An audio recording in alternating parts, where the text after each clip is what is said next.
Good morning all of you. आज हम लोग C10 पढ़ेंगे इनक्लूसिव एजुकेशन, समावेशी शिक्षा।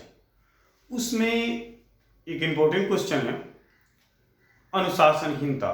आप लोग अनुशासनहीनता का नाम बहुत पहले से सुनते आ रहे होंगे, बहुत पुराने समय से सुनते आ रहे हैं। ठीक है, अनुशासनहीनता होती कैसी है, अनुशासनहीनता बढ़ती कैसी है। और परिवार हुआ, समाज हुआ, विद्यालय हुआ, मित्र हुआ, या इत्यादि अनेक जगह पे आपको अनुशासनहीनता देखने को मिलती है। तो उस अनुशासनहीनता का बढ़ने का कारण क्या है? वर्तमान समय में, आधुनिक समय में कक्षा की बात कर रहे हैं, क्लास की। कक्षा के बाहर, अंदर दोनों स्थानों पर अनुशासनहीनता देखने को मिलती है। ठीक है, कक्षा में और कक्षा से बाहर दोनों स्थानों पर क्या होती है, आपको अनुशासनहीनता देखने को मिलती है। ठीक है, तो उस अनुशासनहीनता का वजह क्या है, कारण क्या है, ये खुद आपको अपने से डिसाइड कीजिए कि अनुशासनहीनता का वजह क्या है, कारण क्या है, अनुशासनहीनता बढ़ती क्यों है दोनों स्थानों पे। ठीक है, तो थोड़ा सा विचार करने की जरूरत है कि अनुशासनहीनता का वजह अनेक हो सकता है, और आपकी बुद्धिमानता को देखते हुए हम आपको मोटिवेट करें तो आप में अनुशासनहीनता होगी? बिल्कुल नहीं होगी। हम आपसे कठिन तरीका से पेश करें, जटिल तरीका से पेश करें तो अनुशासनहीनता बढ़ेगी। क्लास में हम टीचिंग करने गए, पढ़ाने गए, आप पे हावी रहे, तो हो सकता है कि आप हमारे डर की वजह से क्लास को क्या करते हैं, शांत बना कर रखते हैं। लेकिन आप हमसे क्या है, प्रभावित नहीं है। जैसे हम क्लास से बाहर निकले, अनुशासनहीनता जैसे कि तैसे। तो उस अनुशासन को बनाए रखने के लिए आपको अनेक पहलू पे क्या करना पड़ेगा, वर्क करना पड़ेगा। सभी बिंदुओं पर आपको ध्यान देना पड़ेगा, तब हम अनुशासनहीनता को क्या करते हैं, समाप्त कर सकते हैं। ठीक है, तो यहां पे हमारा क्वेश्चन है कि समावेशिक शिक्षा में छात्रों में बढ़ती हुई अनुशासनहीनता के कारण तथा इसके उपचार। कहने का तात्पर्य है कि समावेशी शिक्षा में होता है क्या, कि सभी छात्रों को एक साथ एजुकेशन दिया जाता है, सभी छात्रों को एक साथ शिक्षा दिया जाता है, सभी की क्षमता एक समान नहीं होती है। हो सकता है कि उसमें कहीं पे किसी ना किसी पहलू पर त्रुटि हो जाती है, और उस त्रुटि की वजह से अनुशासनहीनता देखने को मिलती है। तो फिर वैसी त्रुटि है क्या, उस पर भी तो हमें चर्चा करना पड़ेगा। चलिए, तो हम इस पर चर्चा करते हैं कि अनुशासनहीनता होने का कारण क्या है। ठीक है, कक्षा में या कक्षा से बाहर दोनों स्थानों पर आपके पास क्या होती है, अनुशासनहीनता होती है। तो मेरा फर्स्ट पॉइंट क्या है, आपसे चर्चा कर रहे हैं, रुचि का नाम सुने होंगे। ठीक है, रुचि का अभाव, आपकी क्षमता, आपकी बुद्धि, आपकी विवेक को अगर देखते हुए हम कक्षा में क्या करते हैं, शिक्षण कार्य नहीं करते हैं, तो क्या होगा, अनुशासनहीनता होगा। शिक्षण कार्य में बच्चा क्या होता है, रुचि नहीं ले पाता है। जब उनको समझ में ही नहीं आएगा तो क्या करेगा बच्चा, पढ़ेगा? बिल्कुल नहीं पड़ेगा, जिसकी वजह से क्या होती है, क्लास में अनुशासनहीनता होती है। और सभी क्या होते हैं, सभी एक समान नहीं होते हैं, सभी में क्या होती है, उनकी जो क्षमता होती है, उनकी जो बुद्धि होती है, विवेक होते हैं, सब अलग अलग होती है। तो हमें सबसे पहले क्या करना चाहिए, हर छात्र होते हैं, सभी की क्या करना चाहिए, क्षमता को देखनी चाहिए, उनकी मानसिकता को समझनी चाहिए, उनका बुद्धि को समझना चाहिए, और उसके अनुसार अगर हम शिक्षण कार्य करें तो क्या होगा, अनुशासनहीनता क्लास में बिल्कुल नहीं दिखाई देगा। हमें सभी पर अटेंशन होना चाहिए, हमें सभी पर ध्यान होना चाहिए।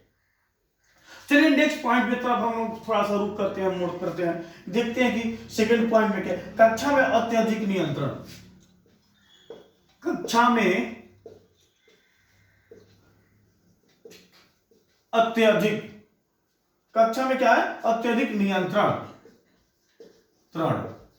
नियंत्रण समझते हैं क्या होता है? कक्षा में अत्यधिक, जो छात्र छात्रा होते हैं उन पे क्या करना, बोझ बनकर। कक्षा में अत्यधिक क्या होता है, जो मापदंड होता है, जो नियम कायदा होता है, अब इतना कक्षा में क्या करें, इतना नियम कायदा लगा दें ताकि क्या करे बच्चा, उसको समझ ना पाए। अब बाकी क्या है, उसके डर से क्लास को क्या करे, वो शांत माहौल बना के रखें। और क्लास से आप जैसे ही बाहर निकले क्या करे बच्चा, हल्ला करना चले, शोर कर। तो उस कक्षा में नियंत्रण बनाने की प्रक्रिया क्या है? हो सकता है कि आपकी छड़ी होती है, आपके पास दंड देने की प्रवृत्ति होती है, आप बच्चों को मारिएगा, पीटिएगा, कठिन से कठिन उसको प्लेसमेंट दीजिएगा।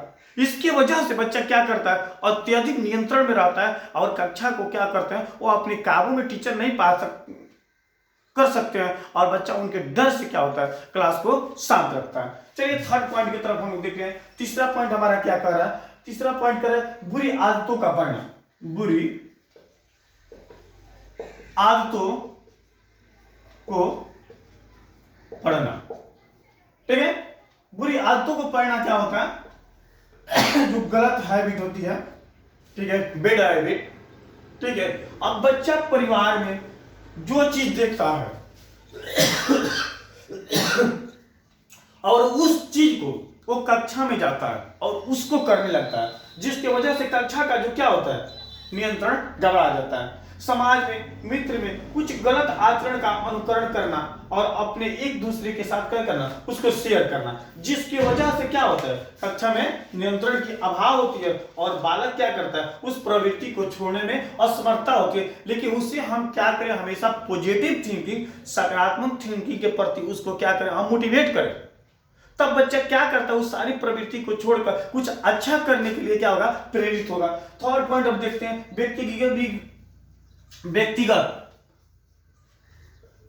व्यक्तिगत विभिन्नता का तो नाम सुने हैं, इंडिविजुअल डिफरेंस हम लोग फर्स्ट ईयर में पढ़ते हैं, साइकोलॉजी में ही पढ़ते हैं। व्यक्तिगत विभिन्नता पर ध्यान न देना, ठीक है। आज अच्छे शिक्षक हैं तो क्लास में जब आप इन करते हैं तो कौन बच्चा कैसा है, फिजिकली तौर पे उसको ध्यान देने की जरूरत नहीं है। आप उसको मेंटली तौर पे, मानसिक तौर पे उसको ध्यान दीजिए। अगर फिजिकली तौर पे कोई लंबा है, कोई चौड़ा है, कोई मोटा है, कोई गोरा है, कोई सुंदर है, कोई ग्रुप है, कोई सुडौल है, कोई असुडौल है, ये सारी चीज पे अगर आप एक अच्छे टीचर फोकस करेंगे तो बच्चा अपने आप में भेद भावना की भावना उत्पन्न करेगा और उनके मन में कुछ गलत प्रवृत्तियां जगेगी, जो क्लास के लिए क्या होगा, बाधित होगा। तो वहां पे व्यक्तिगत विभिन्नता किसी प्रकार की नहीं होनी चाहिए, ऊंच नीच जाति पाति किसी प्रकार की नहीं होनी चाहिए। बस वहां पे क्या होना चाहिए, एक टीचिंग फैक्टर होना चाहिए, एक शिक्षण फैक्टर होना है। एक क्या करना चाहिए, पढ़ाने का तौर तरीका पे हमें काम करना चाहिए। प्लस वहां पे मेंटलिटी को लेकर, मानसिकता को लेकर अगर हम कुछ करते हैं तो बच्चा में किसी प्रकार की भेदभाव की भावना नहीं होगी और वह बच्चा क्या करेगा, क्लास में शांत रहेगा, अच्छा से पढ़ेगा, आपकी भी मान मर्यादा देगा और उसका भी मान मर्यादा मिलेगा। तो ये भी होना चाहिए वहां पे, ठीक है। इस पे थोड़ा सा ध्यान देने की जरूरत है। चलिए हम 5 नंबर पॉइंट की तरफ चलते हैं। 5 नंबर पॉइंट मेरा क्या कहता है, देखते हैं। कक्षा में बालकों को अत्यधिक प्रतियोगिता, प्रतियोगिता का नाम सुने होंगे, प्रतियोगिता, जिसको हम इंग्लिश में क्या बोलते हैं, कंपटीशन बोलते हैं, कॉम्पिटिटिव बोलते हैं। अगर आज क्लास में आप बार बार प्रतियोगिता की भावना को रिपीट कीजिए, कंपटीशन की भावना का रिपीट कीजिए, तो उसमें होता क्या है कि क्लास में जो तेज स्टूडेंट होते हैं, जो प्रतिभाशाली होते हैं, जो जीनियस स्टूडेंट होते हैं, उनका जो मनोबल होता है क्या होता है, बहुत ज्यादा ऊंचा हो जाता है और वह अपने आप में किसी दूसरे बालों को कुछ नहीं समझते हैं। लेकिन वही क्लास में कुछ कमजोर छात्र होते हैं, पिछड़े छात्र होते हैं, जिनको समझ में नहीं आता, जिनकी थिंकिंग पावर होती है कम होती है, तो क्या करते हैं, वो अपने आप में हतोत्साहित महसूस करते हैं, वो अपने आप में कमजोर फील करते हैं, जिसकी वजह से भी क्लास में क्या होता है, एक पार्टिसिपेशन की भावना उत्पन्न हो जाती है,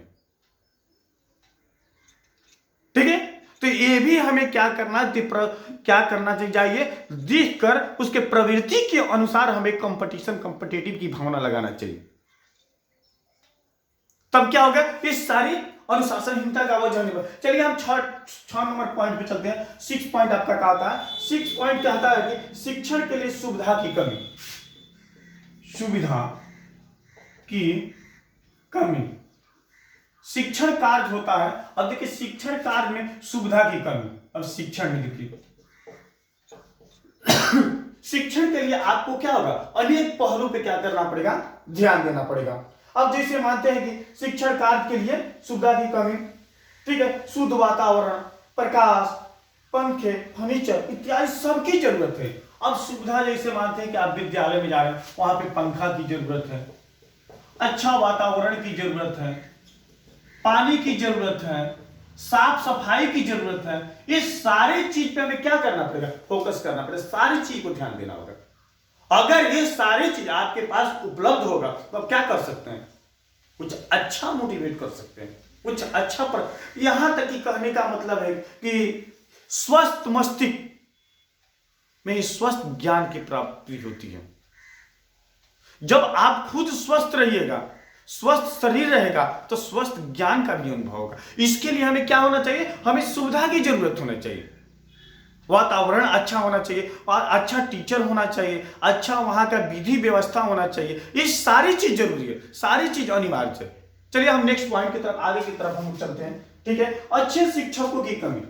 अब देखिए जिस विद्यालय में, जिस शिक्षण संस्था में अगर शिक्षक ही अच्छा नहीं रहे तो क्या वहां की एजुकेशन सिस्टम, क्या व्यवस्था अच्छी हो सकती है? बिल्कुल नहीं हो सकती है। तो सबसे पहले हमें शिक्षण क्या होना चाहिए, अच्छे शिक्षक की कमी होती है। और जैसे मानते हैं कि आपका आज 7 नंबर पॉइंट है, शिक्षक अच्छा होना चाहिए। अब शिक्षक अच्छा होना कैसा होना चाहिए, सुंदर होना चाहिए, हैंडसम होना चाहिए, ब्यूटीफुल होना चाहिए? नहीं, आपको जो शिक्षण हो, जिस शिक्षण कार्य जो कर रहे हैं उसमें उनके पास क्या होना चाहिए, परिपक्वता होना चाहिए, मैच्योरिटी होना चाहिए।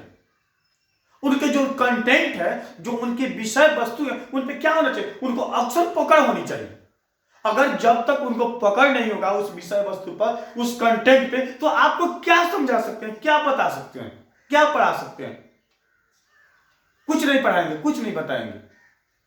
तो सबसे पहले हर विद्यालय में जो भी शिक्षण हो वो क्या हो, प्रशिक्षण प्राप्त किए हों, जिनके पास अनुभव हो, जिनके पास ज्ञान हो, और वो ऐसे शिक्षक हो कि पढ़ाने से पहले कम से कम उस चैप्टर को, जो चीज को पढ़ाना है, जिस पॉइंट पे चर्चा करना है, जिस विषय वस्तु को आपको बताना है, उस पर क्या करें, थोड़ा सा फोकस करें, देखें, समझे। जब तक हम किसी चीज को समझेंगे नहीं, पढ़ेंगे नहीं, तब तक हम किसी चीज को हम पढ़ा भी नहीं सकते। तो जो जिम्मेवारियां आपके पास है, उस जिम्मेवारियां को क्या करना चाहिए, महत्व है, उसके महत्व को जोड़ते हुए क्या करना चाहिए, उस पर फोकस करना चाहिए, उसको दिखना चाहिए, समझाना चाहिए। जो क्रिटिकल कंटेंट है, जो क्रिटिकल सेंटेंसेस, शब्द है, वर्ड है, उसको हम क्या करें, सरल से सरल भावना को तरफ मोड़े, ताकि बच्चा को समझ में क्या हो, आसानी से आ सके। चलिए तो नेक्स्ट पॉइंट क्या मतलब चलते हैं, इसको भी हम लोग देखिए। कक्षा में अत्यधिक बालिकों का होना। 8 नंबर आपका पॉइंट है कक्षा। कक्ष में अत्यधिक बालकों का होना। आपकी कक्षा की बात है, क्लास की बात है, आप उसमें 100 स्टूडेंट को बैठा रहे हैं। 100 के बदले में आप एक साथ 20 बैठे, एक 130 बैठाए, 140 बैठे, तो वहां का जो इन्वायरमेंट होगा क्या क्या होगा, बाधित तो होगा। तो आप कक्षा में अत्यधिक बालक की जरूरत नहीं है, जितना लिमिट है उस लिमिट के अनुसार आपके पास क्या होना चाहिए, सीट अरेंज होना चाहिए। उस पर आपका अटेंशन चल जाए, ध्यान चली जाए, ज्यादा शोरगुल भी नहीं हो। जब क्लास में काफी मात्रा में जनसंख्या होगी, पॉपुलेशन होगी, छात्र होंगे, छात्रा होगी, तो वहां हर चीज में क्या होगा, प्रॉब्लम क्रिएट होगा, बैठने में, पढ़ने में, लिखने में, बोलने में, शोरगुल में, ये सारी प्रॉब्लम क्रिएट होगा। तो इसके लिए हमें से क्या करना चाहिए, ठीक है, कि जो एक लिमिट क्राइटेरिया है, उस लिमिट क्राइटेरिया के अनुसार हमें क्या करना चाहिए, छात्रों को क्लास में अरेंज करना चाहिए, सिस्टम के अनुसार बैठाना चाहिए। छोटे छात्र होते हैं उनको कक्षा में आगे की तरफ बैठाना, लेकिन वही बड़े छात्र होते हैं उनको कक्षा में क्या करना चाहिए, पीछे की तरफ बैठाना चाहिए, ताकि वो बड़े होने की वजह से क्या करते हैं, पीछे से भी जो वहां का व्हाइट बोर्ड होगा, ब्लैक बोर्ड होगा, स्मार्ट क्लासेज हो, जिसको वो देख सके। अब ये नहीं कि हम क्या करें, बड़े छात्रों को आगे बैठाए, छोटों को पीछे बैठाए, तो क्लास में और बाधा उत्पन्न होगा। चलिए नेक्स्ट पॉइंट की तरफ हम लोग रूट करते हैं। 9 नंबर आपका पॉइंट क्या कहता है, 9 नंबर कहता है कि अमनोवैज्ञानिक शिक्षण विधि, अमनोवैज्ञानिक शिक्षण विधि, अमनोवैज्ञानिक शिक्षण विधि। अमनोवैज्ञानिक शिक्षण विधि में होता क्या है, मनोवैज्ञानिक तो समझते हैं, ऑलरेडी आप लोग जानते हैं कि मनोवैज्ञानिक, हम आपसे बोले कि 5 मनोवैज्ञानिक, Ross McMahon, Radhakrishnan, James Mehta, Erikson, Jean पियाजे, कोहलवर, तो सबकी क्या होती है, एक थॉट होती है, और अपने थॉट, अपने विचार के अनुसार क्या करते हैं, उस कार्य को करते हैं। तो यहां पे हमें क्या करना है, जो भी वर्क करना चाहिए मनोवैज्ञानिक तकनीका से, नई तकनीकी के अनुसार, नई तकनीकी के अनुसार आपको शिक्षण करना होगा। अब ये नहीं क्लास में गए सिस्टम से अलग हटकर हम पढ़ाना चालू कर दे, क्लास में गए चेयर पे बैठ गए, बच्चा मौज मस्ती कर रहा है, आप भी मौज मस्ती भी नहीं होना चाहिए। आप देखिए कि उस पहलू पे बच्चा को कैसे विकास हो रहा है, उसको हमको कैसे पढ़ाना होगा, उसका तौर तरीका क्या है। अब क्लास में गए तो पता चला कि छोटा बच्चा पे विशेष फोकस नहीं करे, अब उसको कठिन से कठिन वर्ड डाल दे, क्या बच्चा पढ़ेगा। एक सिस्टम, एक शेड्यूल के अनुसार हमको पढ़ाना चाहिए, इसलिए कि सीखने सिखाने की जो प्रक्रिया है क्या है, बहुत क्रिटिकल है। बच्चा 2 रूपों में कुछ बहुत चीज को सीखता है, एक होता है क्या, फॉर्मल, और एक होता है क्या, इनफॉर्मल, जिसको एक हमको बोलते हैं क्या, औपचारिक बोलते हैं, और एक कहते हैं अनौपचारिक बोलते हैं। एक इसको होता है क्या, मूर्त होता है, और एक अमूर्त होता है।